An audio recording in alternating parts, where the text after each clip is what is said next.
오늘 은혜 받으실 말씀은 요한복음 21장 18절에서 22절까지의 말씀입니다. 요한복음 21장 18절에서 22절까지의 말씀 다 같이 봉독하겠습니다.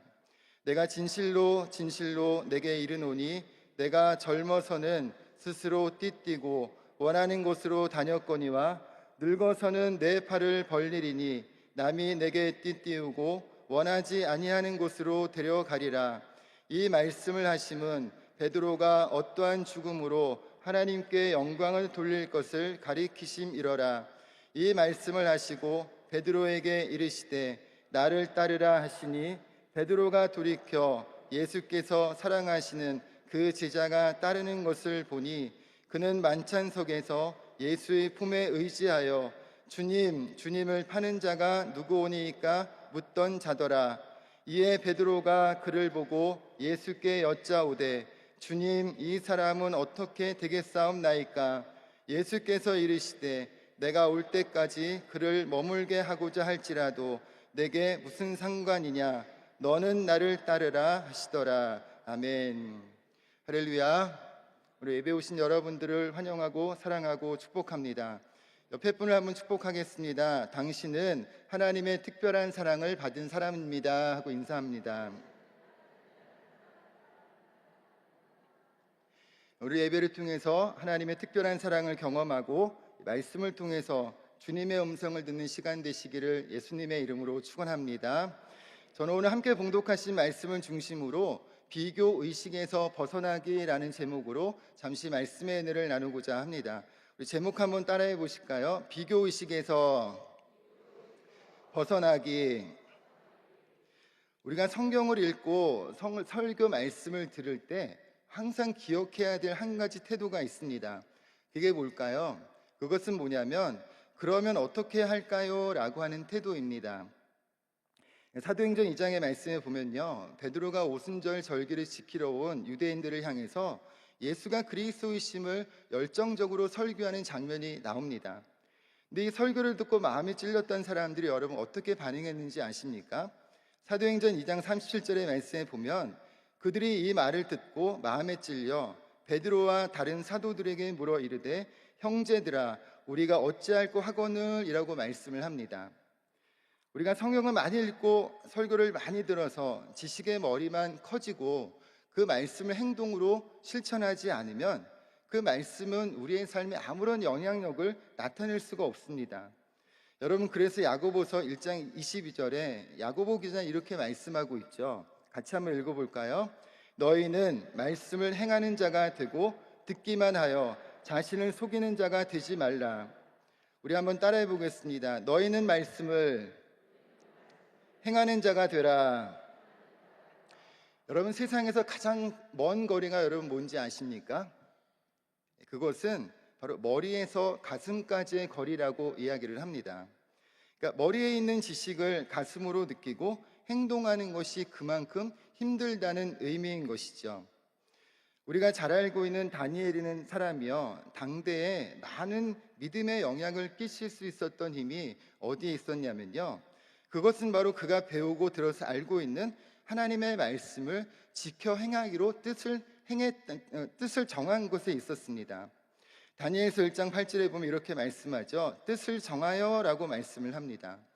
여러분, 뜻을 정하였다는 게 무슨 뜻이에요? 마음에 결심했다는 뜻이에요. 결단했다는 뜻이에요. 그러니까 하나님 앞에 듣고 내가 배운 바, 내가 알고 있는 것을 알고 있는 것으로 끝내는 것이 아니라 내가 실제적인 삶 가운데서 하나님 말씀을 그대로 지켜 행하겠습니다라고 결심하고 결단하고 그 결단한 대로 행동했다는 것입니다. 여러분, 그래서 우리 믿음에 있어서 가장 중요한 게 뭐예요? 바로 들은 말씀, 깨달은 말씀을 우리도 지켜 행하겠습니다라고 결심하고 결단하고 실천해야 한다는 것입니다. 바로 그래야 우리의 믿음이 성장하고 성숙해질 수 있는 것이죠. 우리 담임 목사님께서 2026년의 목회의 목표는 뭐라고 말씀하셨냐면 바로 영적 성숙에 있다라고 말씀하셨습니다. 그러니까 양적인 성장도 중요하고 많은 사람이 전도를 받아 교회에 와서 숫자적으로 우리가 또 하나님 앞에서 또 부흥하는 것도 중요하지만 또 내년의 목표는 더 중요한 것, 한 사람 한 사람이 성숙한 그리스도인이 되는 것, 예수 그리스도를 닮는 사람이 되도록 하는 것이 내년 목회의 목표다라고 우리 지국장의 대교육장 앞에서 그렇게 말씀을 하셨습니다. 여러분, 우리가 예수 그리스도를 닮고 성숙한 그리스도인이 되려면 어떻게 해야 될까요? 바로 들은 말씀을 깨닫고 결단하고 실천해야 한다는 것입니다. 어떤 분이 그런 이야기를 합니다. 어느 정도 신앙생활을 오래 하고 또 예배를 많이 참석하다 보면 웬만큼 말씀을 보면 본문만 봐도 이 목사님이 오늘 어떤 설교를 하시려고 하는구나라는 것이 머릿속에 짜르르 나온대요. 그러시면서 1대지가 뭐고 2대지가 뭐고 3대지가 뭐고 해가지고 그렇게 너무나 많은 설교들을 머릿속에 알고 있는 것이 많아서 어떤 경우에는 오늘 이런 얘기 하겠지라고 하는 그런 얘기들로 얘기가 나오면 그럼 그렇지 뭐 그 말씀이 그 말씀이지라고 해서 말씀을 듣기는 하는데 아무런 감동도 갖지 못하고 그냥 오늘 또 말씀 들었다, 좋은 말씀 들었다라고 하고 끝나는 경우가 또 있다라고 하는 그런 얘기를 하시는 것을 제가 들어보기도 했습니다.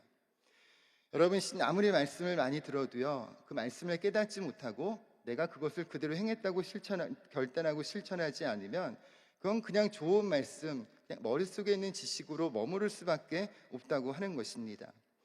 오늘 예배 드리시는 저와 여러분이 신앙의 연조가 길어지면 길어질수록 이 믿음의 깊이와 넓이가 더 커지고 예수님을 닮는 성숙한 그리스도인이 되시기를 다시 한번 예수님의 이름으로 축원합니다. 근데 여러분, 우리가 이렇게 성숙한 그리스도인으로 자라가는 데 있어서 방해되는 여러 가지 많은 요소가 있습니다. 여러분이 생각하기에 어떤 것이 있으신가요? 여러 가지 많은 것들이 있겠지만 제가 생각하기에 우리의 신앙을 방해하는 것 중에 하나는 바로 비교의식이라고 저는 생각을 합니다. 여러분, 비교의식이 뭘까요? 바로 자신을 타인과 습관적으로 비교하는 태도가 바로 비교의식이죠.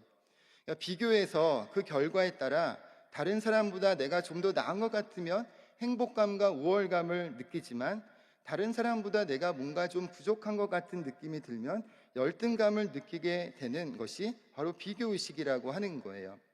그러니까 자신의 가치와 행복을 다른 사람과의 비교를 통해서 판단하는 태도가 바로 비교의식이라고 하는 것이죠.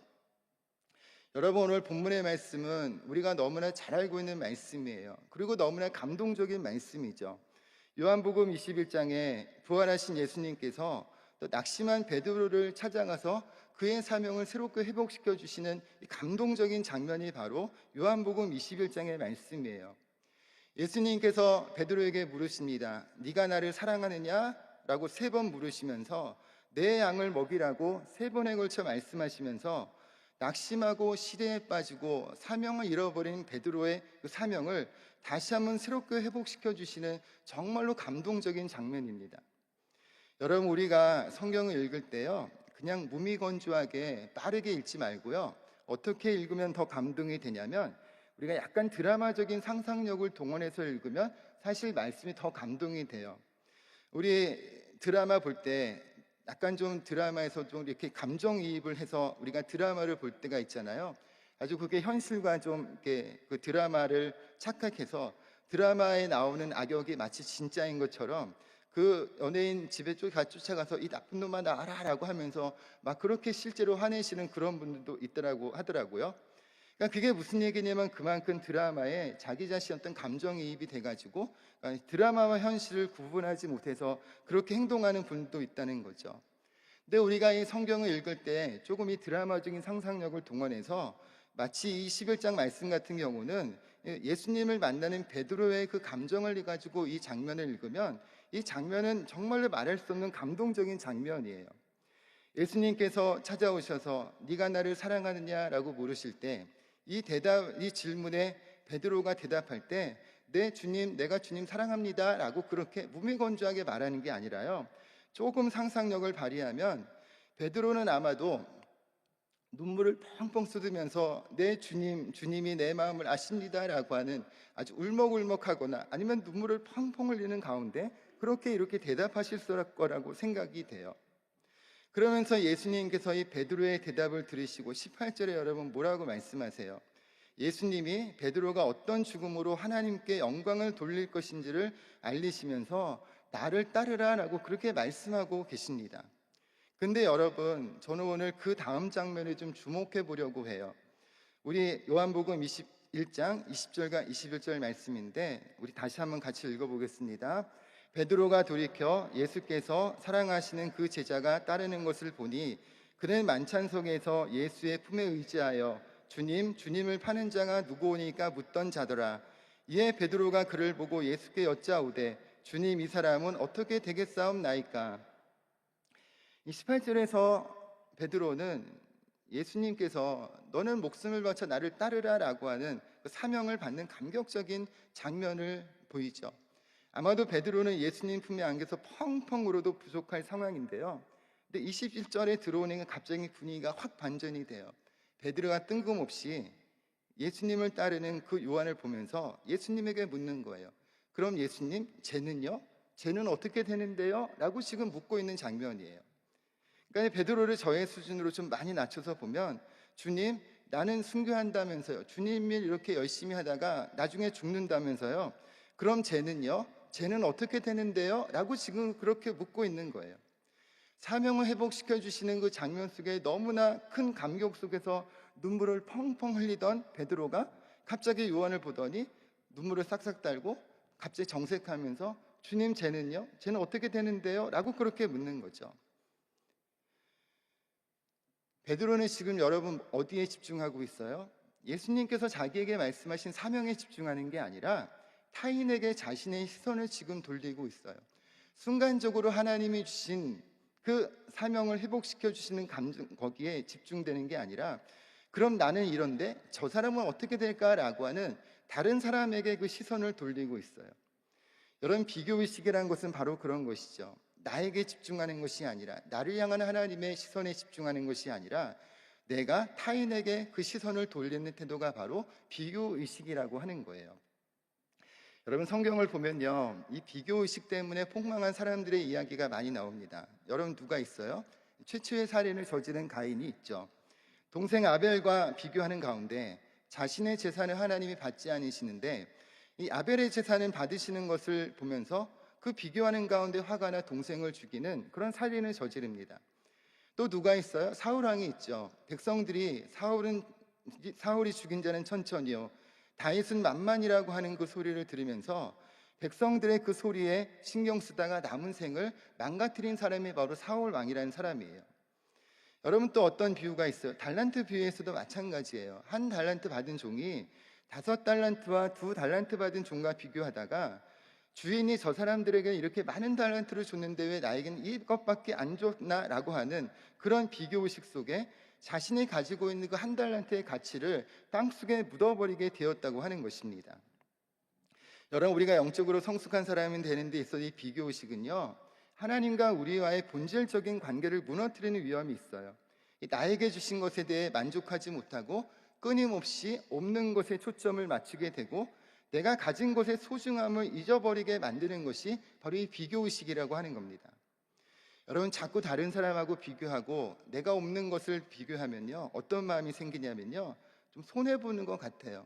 하나님이 나의 삶에는 아무것도 해주시지 않는 것 같은, 그리고 이런 힘든 상황으로만 자꾸 몰아가고 그런 상황에만 있게 하시는 것 같은 그런 억울한 마음만 자꾸 커지게 된다고 하는 겁니다.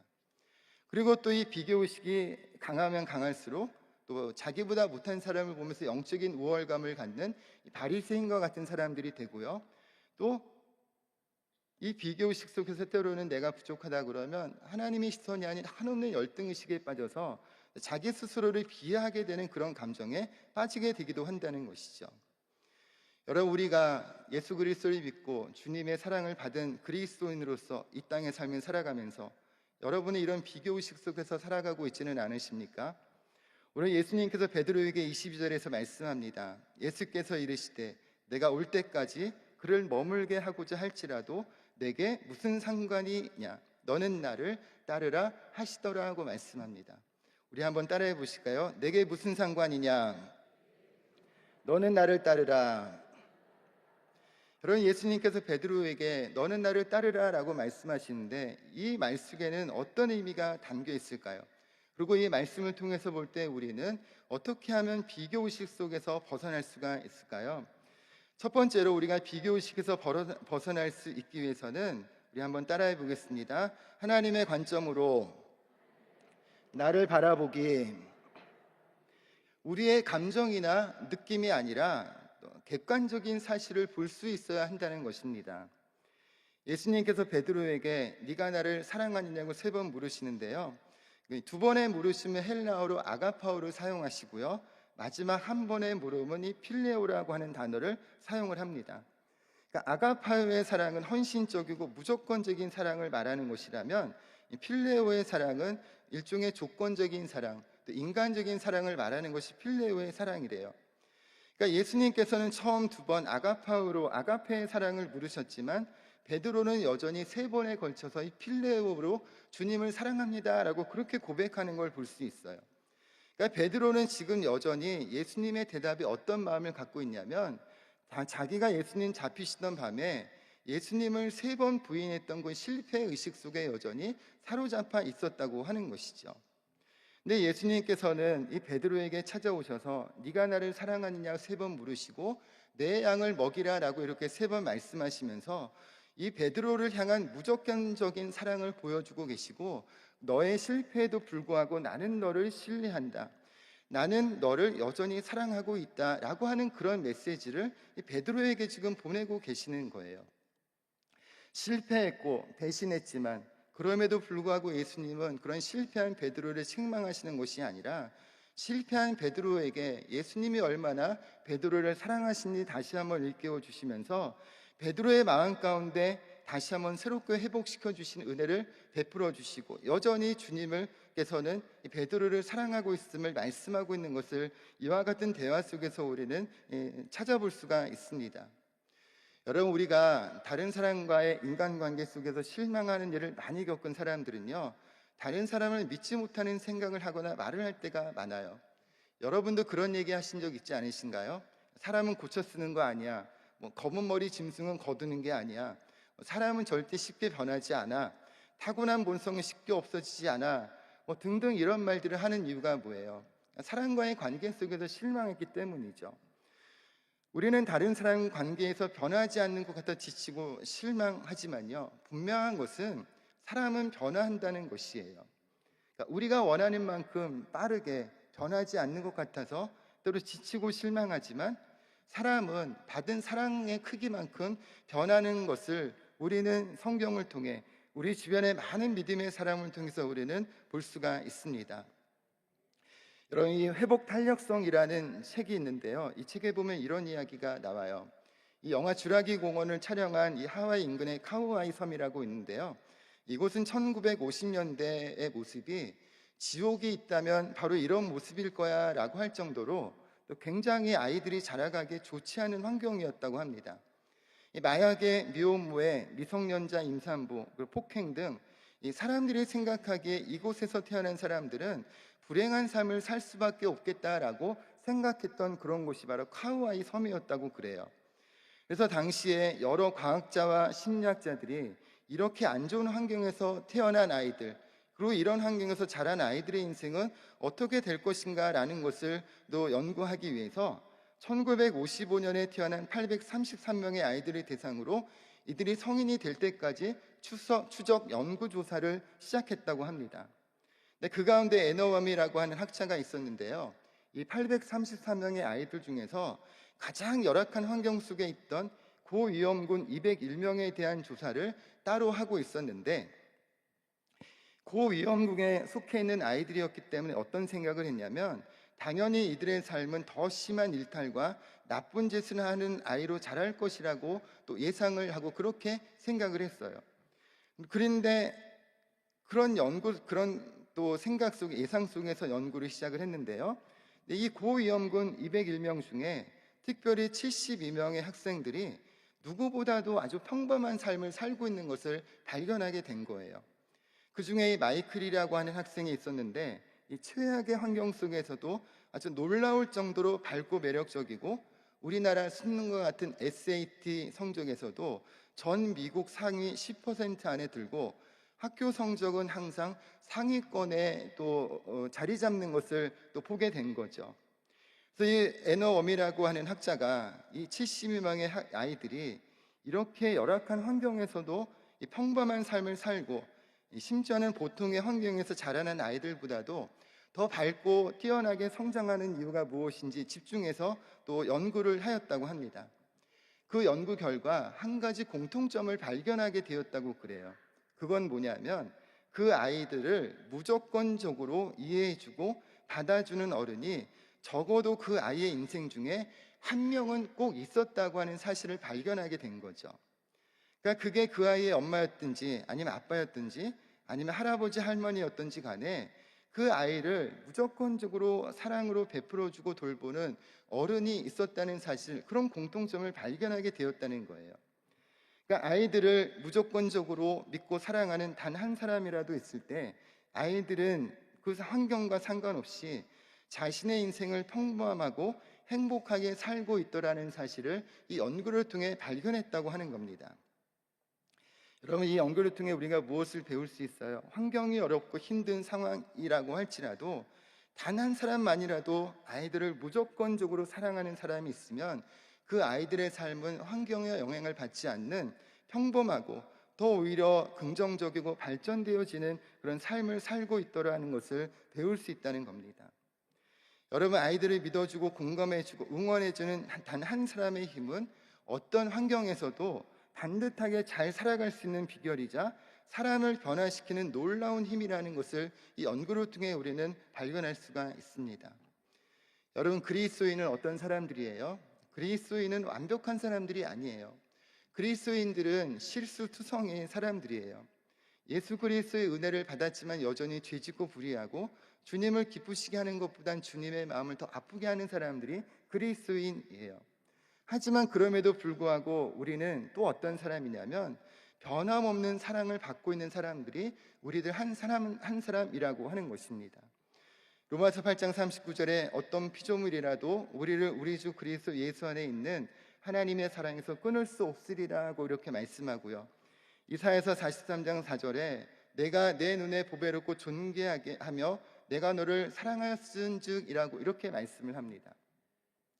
하나님이 우리를 보배롭고 존귀하게 여기신다고 말씀합니다. 우리가 실패하고 넘어져도 때로 주님을 실망시켜도 주님은 끝까지 우리를 포기하지 아니하시고 우리를 사랑하시고 우리를 지키시고 보호하신다고 말씀하고 있습니다. 여러분, 어떤 삶을 살고 계십니까? 여러분이 여전히 다른 사람과 비교하면서 스스로를 부족함 가운데 때문에 비하하고 다른 사람을 의식하면서 내게 주신 하나님의 크신 축복의 가치를 보지 못하고 혹시나 우리가 내게 없는 것으로 인해 주님 앞에 원망하고 불평하면서 주님 앞에서 또 우리의 믿음의 어떤 부정적인 마음과 생각을 가지고 살고 있는 것이 우리의 모습은 아닌지요? 오늘 예수님께서 너는 나를 따르라고 말씀하는데요, 너는 다른 사람의 것들을 신경 쓰지 말고 내가 너에게 준 사명에 집중하라고 이렇게 말씀하시면서 주님만을 따를 것을 우리에게 가르쳐주고 말씀하고 있습니다. 시편 116편 6절에 내게 실로 지어준 구역은 아름다운 곳에 있으며 나의 기업이 실로 아름답도다 라고 그렇게 고백하고 있는데요, 우리가 주님을 신뢰하면, 주님을 앞에 절대 감사의 믿음을 가지면 바로 하나님이 내게 주신 곳이 가장 아름다운 곳입니다라고 고백할 수 있고, 그러면 하나님이 맡겨주신 것에 충성을 다하고 주님의 영광을 나타내는 믿음의 통로, 축복의 통로로 우리가 매일매일 삶을 힘있게 살아가게 될 줄로 믿습니다. 오늘 예배하실 때 한없는 하나님의 사랑을 다시 한번 체험하고 그 사랑을 통해 나를 향하신 하나님의 뜻과 계획을 발견하는 가운데 각자에게 맡겨주신 사명에 집중하고 그 사명을 통해 주님 앞에 영광 드리고 많은 사람들에게 주님의 살아계심을 전하는 복음의 통로, 축복의 통로가 되시기를, 주님의 영광을 나타내는 믿음의 사람들이 되시기를 예수님의 이름으로 축원합니다. 잠시 기도합니다. 참 좋으신 하나님 감사합니다. 이 새벽에 주님 전에 불러주시고 주님 앞에 나와 예배할 수 있도록 인도하심을 감사합니다. 베드로가 주님 앞에 이렇게 사명을 회복하고 주님 은혜를 또 이렇게 새롭게 받는 가운데서도 다른 사람을 신경 쓰면서 저 사람은 어떻게 되냐고 물었던 모습 우리가 살펴보면서 어쩌면 우리도 예수 그리스도를 믿는 믿음 안에서 살아가고 있지만 다른 사람을 의식하고 다른 사람과 비교하는 가운데 나의 가치를 또 깎아내리고 하나님 주신 은혜를 우리가 망각하는 모습 가운데 살아가고 있지는 않은지 우리 자신을 다시 한번 점검해 보게 하시기를 원합니다. 우리가 다른 사람에게 집중하는 것이 아니라 나를 사랑하시는 주님의 사랑에 집중하게 하시고, 특별히 하나님 나를 따르라고 말씀하신 주님, 각자에게 주신 주님 그 사명과 그 삶의 목적, 인생의 목적에 집중해서 우리가 충성을 다해 맡겨주신 사명에 집중하여 열매 맺게 하시고, 그것을 통해 주님 앞에 영광 돌리는 믿음의 사람들이 될 수 있도록 은혜를 더하여 주시옵소서. 오늘 이 아침 우리가 주님 앞에 여러 가지 기도의 제목을 가지고 기도하며 간구하기 원합니다. 한없는 하나님의 사랑이 우리의 마음에 가득해서 그 사랑으로 인해 절대 감사의 믿음으로 주님 앞에만 영광 돌리는 축복의 사람들 되게 하여 주시옵소서. 믿고 감사드리며 예수님의 이름으로 기도드립니다. 아멘. 하늘에 계신 우리 아버지여, 이름이 거룩히 여김을 받으시오며 나라가 임하시오며 뜻이 하늘에서 이루어진 것 같이 땅에서도 이루어지이다. 오늘 우리에게 일용할 양식을 주시옵고, 우리가 우리에게 죄 지은 자를 사하여 준 것 같이 우리 죄를 사하여 주시옵고, 우리를 시험에 들게 하지 마시옵고 다만 악에서 구하시옵소서. 나라와 권세와 영광이 아버지께 영원히 있사옵나이다. 아멘.